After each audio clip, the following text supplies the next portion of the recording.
Hello tout le monde. Alors celles et ceux qui me connaissent savent à quel point j'adore les challenges littéraires en l'occurrence. C'est vrai que ça me booste pas mal, ça me motive pas mal en fait pour descendre ma pile à lire. Parce que j'ai tellement de choses à lire que je sais jamais par quoi commencer. Voilà, et puis est-ce que je vais pas passer à côté de quelque chose, etc. Et du coup, ouais, quand il y a des petits challenges, des petits défis, il faut lire un livre avec du jaune sur la couverture, enfin des conneries comme ça. Moi j'aime bien parce que je passe, du coup c'est ludique, je passe du temps à chercher, enfin du temps. Je m'amuse à chercher le livre qui va correspondre et puis le livre qui pourra rentrer dans plusieurs catégories, etc. etc. Enfin voilà. Du coup, je suis ravie de vous annoncer qu'avec mon ami Joss Forest de la page Le Cabinet de Curiosité, dont je vous mettrai le lien en barre info, nous avons lancé notre challenge de la rentrée. Challenge de la rentrée littéraire très précisément, qui s'appelle 20 News Challenge. Un groupe Facebook a d'ores et déjà été créé avec toutes les explications. Je vous mettrai le lien en barre d'infos évidemment, puisque c'est la vidéo dédiée à ce challenge. Alors en quoi ça va consister? Le but du challenge, c'est simple. On sait tous et toutes que à partir du moment où la rentrée littéraire va arriver, on va se retrouver avec une tonne de livres dans notre wishlist. Et donc une tonne de livres qu'on va acheter, emprunter, etc. Et au final, on va encore se retrouver avec une pile à lire énorme. Voilà, donc le but, c'est simple, c'est de descendre la pile à lire direct. Voilà, comme ça c'est fait, emballé, c'est pesé. Donc comment ça va se passer? Tout simplement, on vous propose de lire entre 1 et 20 livres. Alors bien sûr, voilà, il n'y a pas d'obligation, c'est pour ça qu'on dit 1. Vous pouvez lire un livre pour le challenge, vous avez validé le challenge, voilà, on n'est pas chiante. Donc de 1 à 20 livres, et alors en plus c'est sur 4 mois, donc vous avez largement le temps jusqu'à fin décembre, donc ouverture, départ officiel le 1er septembre. Bon, si vous commencez avant, on vous en voudra pas, parce que je sais que dès le 15 août, il y a déjà des livres qui sortent pour la rentrée littéraire, donc il n'y a pas de souci. Voilà, donc entre 1 et 20 livres étant le but ultime. Et puis, parce que sinon c'est pas drôle, on vous a créé quelques petites catégories que je vais vous décrire maintenant. Donc, il y a la catégorie grande maison d'édition, donc vous aurez la liste sur le groupe, donc par exemple Albin Michel, Robert Laffont, Seuil, etc. La catégorie premier roman d'un auteur ou d'une autrice. Catégorie les habitués, donc c'est-à-dire les auteurs et autrices dont on voit les livres sortir à peu près chaque année. Par exemple, ma préférée, Amélie Nothomb. Voilà, donc à chaque fois qu'elle sort un livre, c'est toujours pour la rentrée littéraire. Catégorie littérature noire, parce qu'il n'y a pas que la littérature blanche. Et puis bon, évidemment, moi, vous savez, je suis une fan de thrillers et de romans policiers, donc il fallait bien une catégorie comme ça. Catégorie littérature française, et donc catégorie littérature étrangère, comme ça vous aurez forcément une des deux validées. Catégorie mini, c'est-à-dire moins de 200 pages. Catégorie maxi, plus de 500 pages. Sortie d'août et enfin sortie de septembre. Donc, alors je précise qu'on compte également, donc ça ne rentrera pas dans une catégorie, mais les sorties d'octobre. Donc en gros, tous les livres qui sortent entre le 15 août et le 31 octobre, c'est pas compliqué. Voilà, donc moi je vous présente vite fait quelques idées déjà que j'ai eues. J'ai commencé déjà à faire ma petite wishlist. Donc évidemment en premier, ma préférée, comme je l'ai dit tout à l'heure, mon autrice préférée, Amélie Nothomb, dont j'attends la sortie du nouveau avec impatience. Alors donc ça s'appelle Les prénoms épicènes, ce sera édité chez Albin Michel comme d'habitude. L'histoire... Évidemment, on n'a pas de synopsis précis pour le moment. Cela dit, dans le groupe, j'ai mis un petit lien, cherchez la photo des prénoms épicènes, vous verrez, j'ai mis un lien vers une interview d'Amélie Nothomb qui en parle très bien. A priori, ce sera l'histoire d'une relation entre un père et sa fille. Donc, alors on était sur une relation mère-fille avec Frappe-toi le cœur. Et donc le dernier qui est sorti l'an passé. Et puis donc voilà, là on passe à la relation père-fille. Donc j'ai hâte de lire ça. Ensuite, alors, le deuxième, évidemment, très connu aussi, et habitué aussi, c'est Bernard Werber, bien évidemment. Alors, par contre, autant Werber, il y a des hauts et des bas, autant là, j'espère vraiment que ce sera bien, parce que le synopsis me fait grave envie. Donc, le livre, c'est La boîte de Pandore, publié également chez Albin Michel. Et alors on est sur un synopsis donc on est sur une histoire de voyage dans des vies antérieures, donc un héros qui voyage dans ses vies antérieures, déjà rien que ça, waouh, et qui va en plus essayer de changer les événements de ses vies antérieures pour voir ce qui va se passer. Donc un peu, ça me fait penser un peu à l'effet papillon, sauf que là on n'est pas dans sa vie à lui, on est dans les vies antérieures, donc ça va encore plus loin. Et du coup, ça me fait penser un peu au Thanatonautes. Enfin voilà, j'adore quand il aborde des thèmes comme ça, mais c'est génial. Là, ça va encore être très philosophique. Donc ouais, j'ai trop hâte de lire ça. J'espère vraiment que ce ne sera pas une déception. Voilà, ensuite, donc je suis toujours sur la littérature blanche. Je ferai ensuite un point littérature noire. Ce qui m'intéresse aussi, j'ai vu, alors dans un tout autre registre, Le paradoxe d'Anderson de Pascal Manoukian, édité chez Seuil. Ça parle d'une famille en fait qui fait face à une délocalisation de l'usine donc où travaille le père, si ma mémoire est bonne, une usine du nord de la France. C'est-à-dire c'est quelque chose d'assez courant malheureusement. Donc voilà, donc là on est sur plutôt un drame social. Alors je sais pas, on verra, mais l'idée me fait assez envie, donc on verra. Ensuite, alors on part sur du young adulte avec Olivier Adam qui est l'auteur de Je vais bien, ne t'en fais pas, et qui publie chez Robert Laffont La tête sous l'eau, qui parle d'une disparition d'enfant. Alors une disparition d'enfant qui revient, et donc c'est après en fait que ça va se passer. Donc ça promet d'être intéressant aussi. Ensuite, alors synopsis aussi qui m'a interpellée, c'est Tremblement de temps de Kurt Vonnegut. Désolée si je prononce mal. Donc édité chez Super 8. Alors ça va être un espèce de voyage dans le temps, mais du monde entier. Il va y avoir en fait un tremblement de temps, comme le titre l'indique. Et le monde va se retrouver, donc ça se passe en 2001, et le monde va se retrouver projeté 10 ans en arrière, en 1991.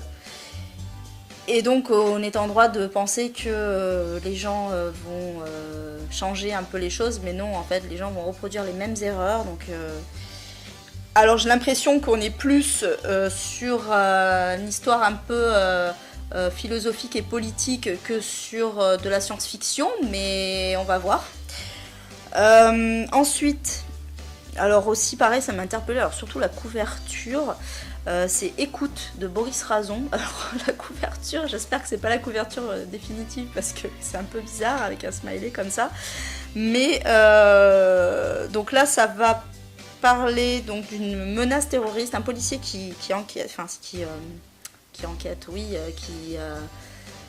investigue sur une menace terroriste. Et qui intercepte, donc qui surveille en fait des personnes tout simplement, et qui va intercepter donc des messages, sauf qu'il comprend rien aux messages parce qu'il y a plein d'emojis, parce que c'est écrit en style SMS, etc. Du coup il est bizarre ce synopsis, mais bon, je me suis dit tiens, c'est bon, why not. Et puis en fait c'est pas fini le synopsis, c'est qu'en fait il va découvrir qu'un homme n'est pas du tout connecté, qu'il n'a pas de portable, rien, et ça c'est très bizarre. Voilà comment ça va partir. Donc on verra bien. Je sais pas encore si je vais le lire celui-là, mais why not. Ensuite j'ai Le complexe d'Hoffmann de Kola Gutmann aux éditions de l'Olivier. Alors là c'est très bizarre aussi. C'est l'histoire d'enfants en fait qui affrontent la séparation de leurs parents. Et puis donc pour surmonter un peu ce drame de leur vie, ils vont s'inventer des jeux et des histoires Mais alors, on n'est pas vraiment dans des trucs d'enfants, on est carrément dans des histoires, alors par exemple d'enfants juifs subissant l'occupation allemande, enfin ce genre de choses. Donc waouh, c'est très très poussé, mais ça m'a interpellée. Et le dernier au niveau de littérature blanche, alors là, c'est celui-là, je vais me jeter dessus. Il s'agit des Heures rouges de Lenny Zoumas. J'espère que je prononce bien encore une fois. Aux éditions Presse de la Cité. Alors là, c'est un livre visiblement très féministe. Alors déjà, vous pouvez voir la couverture. Bon bah moi, direct quand j'ai vu ça, sans savoir que c'était féministe, j'ai pensé, en plus rouge, j'ai pensé direct à un vagin. Je suis désolée, mais voilà. Et a priori, c'est de ça qu'il s'agit. Alors la couverture originale est plus sympa, même si c'est le même dessin. Alors déjà, le titre c'est Red Clocks. Et surtout sur la couverture, il y est écrit 5 women, 1 question, what is a woman for?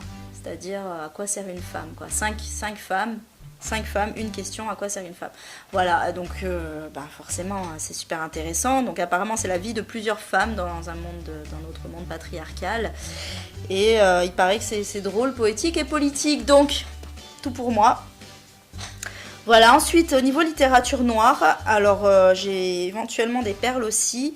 Alors je voulais lire le dernier Donato Carisi, mais j'ai découvert récemment que c'était le 3e tome de la saga Le Chuchoteur. Et alors moi j'avais pas vraiment accroché au Chuchoteur, j'avais beaucoup aimé la fin, mais bon malheureusement ça rattrapait pas le reste du roman. Je trouvais que ça partait dans tous les sens. Et du coup j'ai pas lu la suite, surtout qu'il paraît que la suite est moins bien, donc j'ai encore moins envie de lire le 3e tome évidemment. Par contre, j'ai trouvé une consolation en la personne de Ilaria Tutti, qui est donc une autrice italienne également et qui est surnommée Donato Carisi au féminin. Donc ça promet. Parce que Donato Carisi, moi j'ai quand même adoré La fille dans le brouillard et je pense que j'en lirai d'autres de lui. Et là, je suis ravie de voir une autrice italienne parce que c'est quand même assez rare, une autrice de thriller italienne, c'est assez rare. Donc le livre, c'est Sur le toit de l'enfer, édité chez Robert Laffont dans leur collection La Bête Noire qui est très connue. Alors la Bête Noire, c'est un peu en dents de scie, il y a du très bon et du très mauvais, donc ça passe ou ça casse. Donc on est sur un thriller, alors c'est un peu classique, hein, le synopsis, on est sur un thriller avec une scène de crime très élaborée, très mise en scène, etc. Voilà, et l'enquête qui suit. C'est apparemment le premier volet d'une trilogie et c'est aussi, donc ça ira dans la catégorie premier roman puisque c'est le premier roman de cette autrice édité en France. J'ai très hâte de le lire, voilà. Ensuite, on a... pareil, un habitué, enfin non, pas pareil du coup, mais on a un habitué, Jussi Adler-Olsen, qui nous sort pas, c'est plutôt l'éditeur Albert Michel qui sort l'unité Alphabet, qui est en fait le premier roman jamais édité en France, le premier roman de cet auteur. Alors du coup, moi j'avais commencé à lire sa saga Les enquêtes du département 5, ou V d'ailleurs, mais j'avais pas... Enfin, j'avais bien aimé, ouais, voilà, mais j'étais pas de ouf dedans, en mode, ouais, vite la suite. Donc du coup, bon, voilà, j'ai pas lu la suite, mais là, c'est un one-shot, ça m'interpelle. En plus, alors, on va être, donc, ça parle, donc l'unité Alphabet, c'est un service psychiatrique dans un hôpital militaire où les médecins allemands, en fait, utilisaient des traitements horribles sur les patients, patients qui n'étaient pas des juifs comme vous pouvez le penser, mais au contraire des SS. Ça n'empêche pas que personne mérite ce genre de traitement pour soigner les maladies mentales. Et 30 ans plus tard, un homme part à la recherche de son meilleur ami qu'il a laissé là-bas, en fait, qu'il a perdu de vue. Voilà. Ensuite, alors j'ai noté aussi La rivière de l'oubli de Kai Jun. Alors Kai Jun est surnommé, alors très connu dans son pays apparemment, il est surnommé le Stephen King chinois, il est déjà auteur de beaucoup de thrillers et romans policiers. Du coup, moi, j'ai adoré le Stephen King italien, Antonio Nonzetta, j'ai adoré le Stephen King néerlandais, Thomas Oldevelt. Du coup, forcément, je ne peux que me précipiter vers le Stephen King chinois. qui contrairement à Antonio Lanzetta et Thomas Oldevelt a déjà beaucoup de livres à son actif, donc je pense que ça doit être mérité. Puis là on est bien sur du fantastique, contrairement à Antonio Lanzetta par exemple. Donc là bon, on va être sur une enquête classique mais apparemment avec du fantastique, donc ça va être intéressant. Jérémy Fell, qui est assez connu, alors je n'ai pas lu Les loups à leur porte, mais ce sera l'occasion de découvrir cet auteur avec Elena, publié chez Rivage. Alors Elena, donc c'est l'histoire d'une mère qui protège ses enfants ayant commis l'irréparable. Donc on ne sait pas ce que c'est l'irréparable, sans doute un meurtre ou quelque chose comme ça. Donc là on va se placer du côté de la mère. Ensuite, une autre autrice dont je n'ai pas encore lu de livre, mais que j'ai dans ma palle, j'ai Prendre Lily dans ma palle, il s'agit de Marie Neusser. Donc du coup, je vais sans doute me pencher sur ce Délicieuse, le titre promet, chez Fleuve Noir. Alors c'est l'histoire d'une femme qui veut empoisonner la vie de la nouvelle femme de son ex-mari.